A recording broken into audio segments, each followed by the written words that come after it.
Kaya hindi ako naniniwalang hindi na mo problema sa pera ang PCO dahil napag-alaman ko rin, if you can confirm, nagme-maintain po tayo ng 4 na head vloggers who are receiving 75,000 pesos monthly.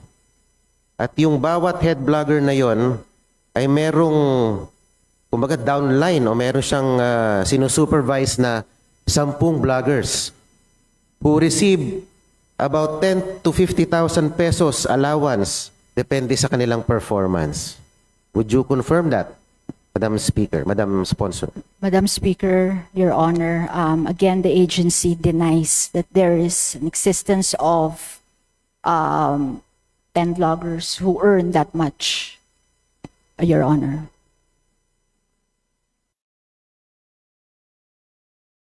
Ito po kasing mga nakaraang araw, meron pong lumabas na news item na yun daw pong nanay ko di umano ay konektado sa mga diskayas. Isang report ng isang news channel. At tinignan po namin yung analytics.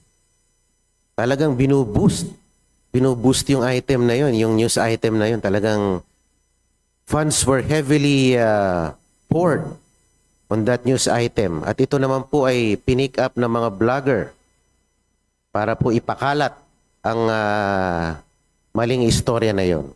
Kaya po naniniwala po ako na napakalaking pera ang ibinubuhos dito sa departamentong ito para kalabanin ang mga kritiko ng administrasyon.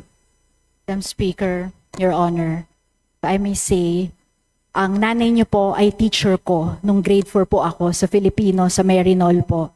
And I can vouch for Ma'am Edna's integrity, no? And yung binuboost po na napapansin nyo, hindi po galing at least on the PCO's end, wala po talagang mga nakaganon na trabaho, gumagawa ng trabaho na hired ang PCO to boost such vlogs or to boost propaganda po like yung sinasabi niyo po. Opo, ma'am, kayo pala ay estudyante. Pero ma'am, sana hindi kayo naiinis sa akin habang kayo ay dumedepensa sa budget ng PCO. Tayo naman po ay gumaganap lang naman sa ating tungkulin.